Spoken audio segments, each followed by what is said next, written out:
Hari ini kita akan berdiskusi bersama di dalam program kita, Bridging Presentasi.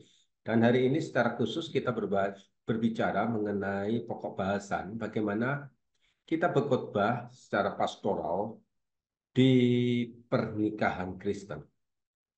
Rekan-rekan hamba Tuhan, para pengkhotbah, khotbah pernikahan Kristen yang menyentuh hati adalah tema yang penting dan harus ada di dalam sebuah pernikahan Kristen. Tujuan khotbah pernikahan Kristen adalah untuk menambah wawasan dan pemahaman kedua mempelai mengenai arti dan tujuan pernikahan dari perspektif kekristenan. Oleh sebab itu, seketika kita mengkhotbahkan khotbah Kristen di dalam khotbah pernikahan, kita harus membawa cinta kasih mereka dekat kepada Tuhan. Khotbah pernikahan Kristen juga akan membantu pasangan, pasutri, pasangan suami istri untuk memahami arti pernikahan yang lebih daripada baik-baik saja, tetapi menjadikan pernikahan yang luar biasa di hadapan Tuhan. Oleh sebab itu, pernikahan Kristen dapat membantu, secara khususnya di dalam dunia khotbah, menghadapi luka-luka, mengantisipasi apa yang terjadi di dalam pernikahan dan di dalam bisa meneguhkan pernikahan dan membimbing mereka ke dalam jalannya Tuhan. Oleh sebab itu, pada beberapa pekan ke depan, kita akan berkonsentrasi membahas mengenai bagaimana mengkhotbahkan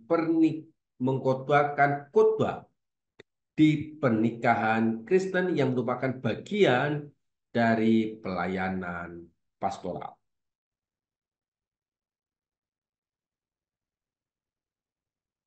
Khotbah pernikahan Kristen. Khotbah pernikahan sebagai bentuk pelayanan pastoral merupakan sebuah tugas penting buat kita semua di dalam kehidupan gereja dan umat Tuhan. Ada beberapa alasan mengapa khotbah pernikahan menjadi bagian pelayanan pastoral yang begitu sangat penting dan unik di tengah-tengah pengembalaan kita di gerejawi.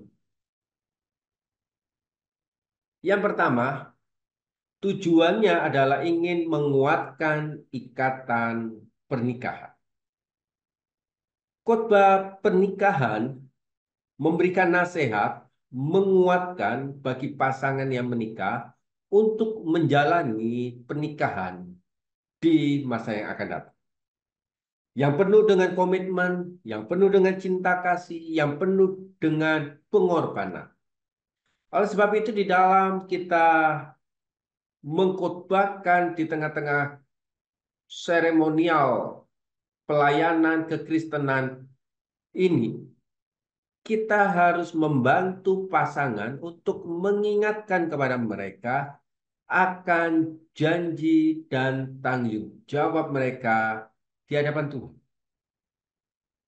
Kalau kita membaca di dalam kitab Efesus pasal yang kelima, ayat ke-25, dan Kolose pasal yang ketiga, ayat yang ke-14, di sana dikatakan, hai suami, kasihilah istrimu sebagaimana Kristus mengasihi jemaat dan telah menyerahkan dirinya baginya.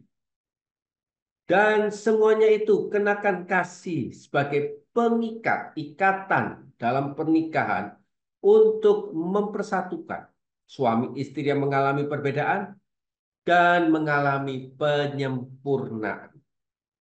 Oleh sebab itu kesempurnaan di dalam kekristenan, di dalam kehidupan rumah tangga harus membawa mereka mengenal pribadi tujuan daripada Kristus Yesus atas kehidupan keluarga mereka masing-masing. kita harus membawa mereka menjadi sempurna di dalam Kristus Yesus. Kita harus membawa mereka menerima panggilan yang sejati daripada Allah Bapa. Kehidupan daripada kehidupan bersama dengan Kristus. Dan penyertaannya di dalam kasih setia Roh Kudus. Oleh sebab itu tujuan yang pertama yang perlu kita ingatkan di dalam hati kita, bahwa bagian ini begitu sangat penting adalah menguatkan ikatan pernikahan. Dan yang kedua, mendorong dan memberikan ajakan, ajaran, dan bimbingan rohani. Memang pasangan suami istri sebelum pernikahan, mereka akan melakukan apa yang disebut dengan konseling pernikahan. Tetapi khotbah pernikahan adalah sebuah kesempatan bagi setiap hamba-hamba Tuhan untuk memberikan arahan, bimbingan yang berakar dari ajaran Alkitab. Ini akan membantu pasangan memahami pentingnya pernikahan dalam konteks pertumbuhan iman. Di dalam Mazmur 127 ayat pertama, jika bukan Tuhan yang membangun rumah, jika bukan Tuhan yang menciptakan, yang mendirikan rumah tangga, maka sia-sialah usaha orang yang membangunnya. Jikalau bukan Tuhan yang mengawal kota, maka sia-sialah pengawal dan penjaganya juga. Demikian juga dikatakan di dalam kitab Pengkhotbah pasal yang keempat ayat kedua. Di sana dengan tegas dikatakan, dan bila mana seorang dapat dikalahkan, dua orang dapat bertahan. Tali 3 lembar tak mudah diputuskan. Oleh sebab itu seorang hamba Tuhan yang hendak mengkhotbahkan khotbah pernikahan, dia harus memohon berkat atas pernikahan mereka. Di dalam khotbah pernikahan, pendeta, seorang hamba Tuhan, harus memohon berkat Tuhan atas pasangan yang menikah. Ini adalah bentuk pelayanan pastoral yang menghubungkan pasangan dengan berkat ilahi dan pelindungan Tuhan di dalam kehidupan mereka yang baru. Kita harus memohon berkat Tuhan atas kehidupan mereka. Oleh sebab itu, Bapak, Ibu, Saudara-saudari, seorang hamba-hamba Tuhan bukan hanya menyampaikannya saja informasi, tetapi juga memohon berkat Tuhan atas kehidupan. Supaya apa? Supaya poin yang keempat ini ada di tengah-tengah kehidupan rumah tangga yang baru, yaitu menanamkan nilai-nilai Kristiani melalui khotbah pernikahan kekristenan. Nilai-nilai pandangan Kristiani seperti cinta, kesetiaan, pengorbanan, kesabaran, itu harus ditanamkan di dalam kehidupan para pasangan.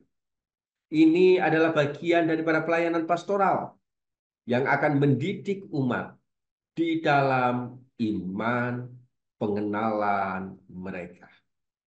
Oleh sebab itu, Bapak, Ibu, Saudara-saudari, seperti apa yang dituliskan di dalam 1 Korintus ayat ke-13, ke-4, sampai yang ke-7. Kasih itu sabar, kasih itu murah hati.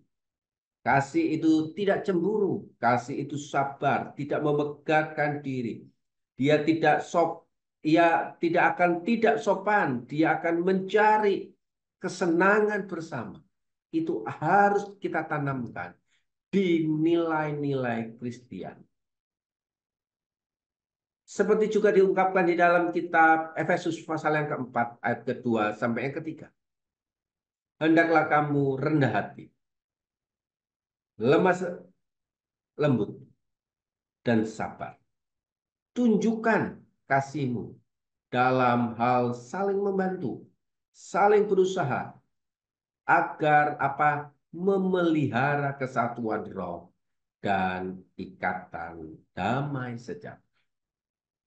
Oleh sebab itu, di dalam kita mengkhotbahkan pastoral secara khususnya di khotbah pernikahan kekristenan, kita harus menyadari bahwa inilah sebuah momen yang tepat untuk memberi dukungan, pendampingan secara pastoral kepada pasangan yang perlu kita doakan, perlu kita nasihati, agar mereka semua bisa berkomitmen untuk menghadapi perjalanan kehidupan yang baru.